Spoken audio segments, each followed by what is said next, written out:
Keberadaan jejak masa keemasan Majapahit di kawasan Sekarpuro, Malang, Jawa Timur, tidak hanya menjadi pengingat akan kejayaan sebuah kerajaan besar di Nusantara, tetapi juga membuka pintu ke dalam sejarah yang penuh misteri. Kata Majapahit sendiri sering kali menghadirkan kenangan akan pelajaran sejarah di mana kerajaan ini dijelaskan sebagai pusat kekuasaan yang berlokasi di Jawa Timur.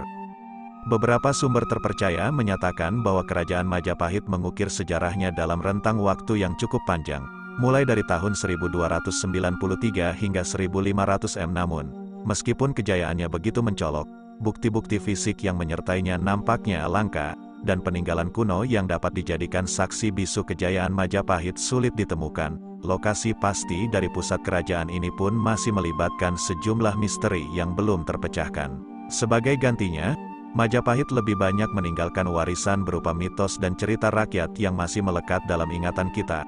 Dalam upaya untuk mengenang kehebatan Majapahit, mari kita bahas 5 fakta unik tentang kerajaan Hindu-Buddha terakhir yang pernah menguasai Nusantara dan diakui sebagai kerajaan terbesar dalam sejarah Indonesia.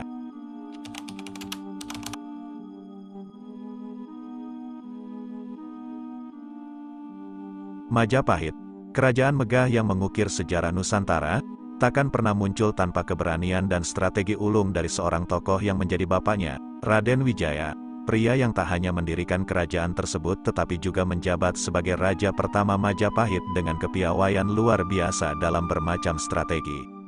Namun, di balik kemegahan Majapahit, siapakah sebenarnya Raden Wijaya dan dari mana asal-usulnya?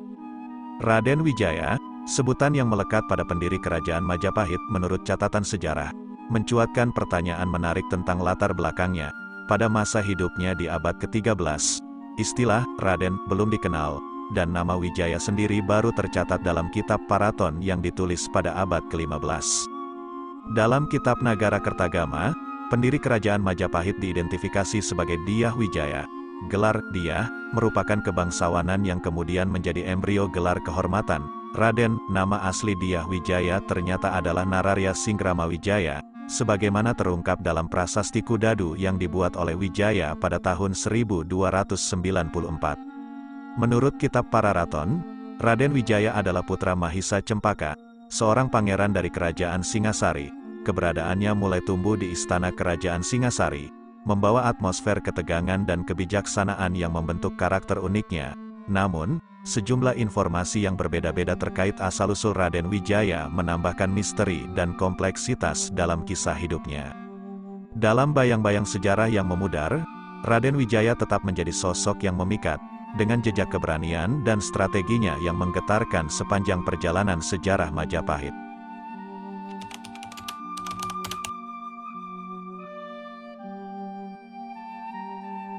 Sejarah menyimpan cerita gemilang tentang kejayaan sebuah kerajaan yang membanggakan, yakni Majapahit, merintis perjalanan gemilangnya sekitar tahun 1293 hingga 1500 Kerajaan ini mencapai puncak keemasannya ketika Hayam Wuruk mengambil alih tampuk kepemimpinan pada periode 1350 sampai 1389. Hayam Wuruk, sang penguasa muda, berhasil membentang kekuasaannya hingga menaklukkan seluruh Nusantara.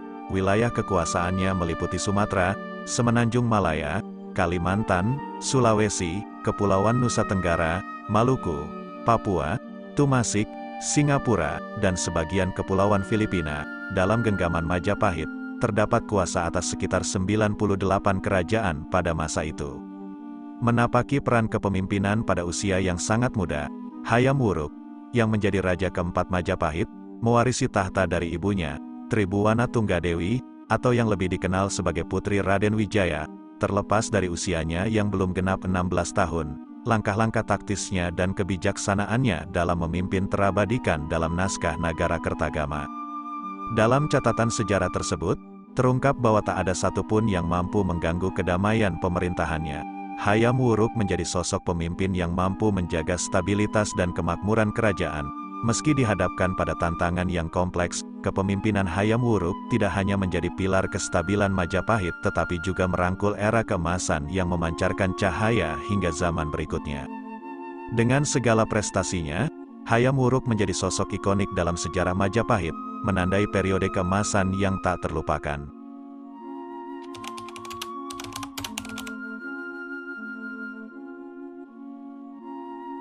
Pada sorotan sejarah Majapahit, keberhasilan Hayam Wuruk menjadi tak terpisahkan dari pengaruh luar biasa seorang tokoh strategis, yaitu Gajah Mada. Menurut catatan epik negara Kertagama, Gajah Mada bukan hanya seorang mahapatih dan panglima tertinggi, tetapi juga tangan kanan Hayam Wuruk yang penuh kepiawaian. Gajah Mada, yang diyakini lahir pada awal abad ke-14 dari keluarga sederhana, menempuh perjalanan yang tak biasa untuk mencapai posisinya yang mulia. Demi menjadi bagian dari pasukan kerajaan, ia harus melampaui tantangan dan meraih jabatan mahapatih dengan usaha keras yang tak terelakkan. Dalam kepercayaan masyarakat Majapahit, Gajah Mada dianggap sebagai lembu muksa atau titisan Dewa Wisnu. Keyakinan ini memberinya legitimasi yang amat kuat di mata rakyat, meraih dukungan penuh dan kepercayaan tinggi dari Raja Hayam Wuruk. Awal karirnya terukir sebagai anggota prajurit Bayangkara, di mana kemampuannya membawa Gajah Mada naik menjadi bekel atau kepala prajurit Bayangkara. Tugasnya adalah memimpin pasukan pengaman dan pengawal raja, membuktikan keandalan dan keberanian yang menjadi modalnya. Pada tahun 1321, Gajah Mada melangkah lebih jauh dengan promosi sebagai patih di Daha, suatu wilayah yang lebih luas dari sebelumnya dan menggantikan Arya Tilam. Di sana, Gajah Mada mengasah kemampuannya melalui pendidikan, pelatihan, dan bimbingan dari Mahapati Majapati saat itu, yaitu Arya Tadah. Kemampuan luar biasa Gajah Mada tampaknya tidak luput dari pandangan Arya Tadah, yang secara khusus membimbing dan mengkader Gajah Mada. Langkah-langkah penuh strategi Gajah Mada seiring berjalannya waktu membuktikan bahwa ia adalah sosok yang telah ditakdirkan untuk memainkan peran besar dalam sejarah kejayaan Majapahit.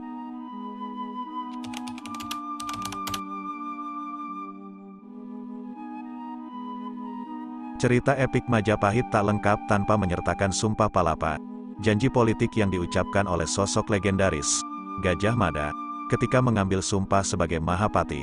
Inilah janji yang menggema dalam sejarah, sebuah pernyataan yang tak hanya melegenda, tetapi juga akan terus mengilhami masa depan. Berikut adalah Sumpah Palapa, tersaji dalam kitab Pararaton. Patih Mangkubumi, Gajah Mada, tidak ingin menikmati palapa. Beliau bersabda, "Kalau sudah kalah seluruh Nusantara, saya akan menikmati palapa. Kalau sudah kalah Gurun, Seram, Tanjung Pura, Haru, Pahang, Semenanjung, Dompo, Bali, Sunda, Palembang, Tumasik, Singapura, pada waktu itulah saya menikmati palapa."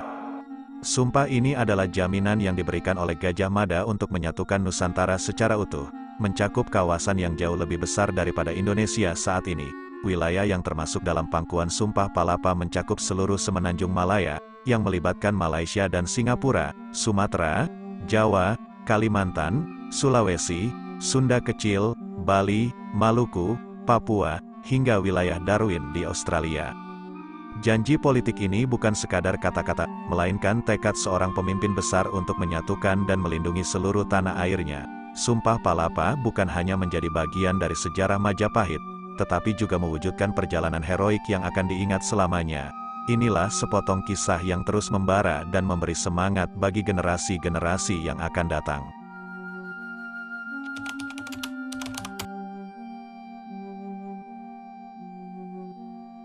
Tahun 1364 menjadi saksi awal dari redupnya kejayaan Majapahit dengan kepergian yang tak terlupakan, Gajah Mada. Meski telah berlalu begitu lama, penyebab pasti kematian Sang Mahapatih masih menjadi misteri yang belum terpecahkan. Ketika Gajah Mada meninggalkan dunia, bayang-bayang kehilangan yang mendalam menyelimuti Majapahit. Namun, belum ada yang dapat dengan pasti menentukan apa yang menjadi penyebab meninggalnya tokoh hebat ini. Sejarah meninggalkan tanda tanya yang tak terjawab mengenai akhir perjalanan Gajah Mada.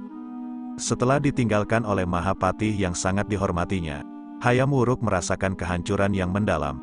Meskipun kehilangan sosok yang begitu berjasa dalam membawa keemasan, Hayam Wuruk menunjukkan kesetiaan yang tak tergoyahkan.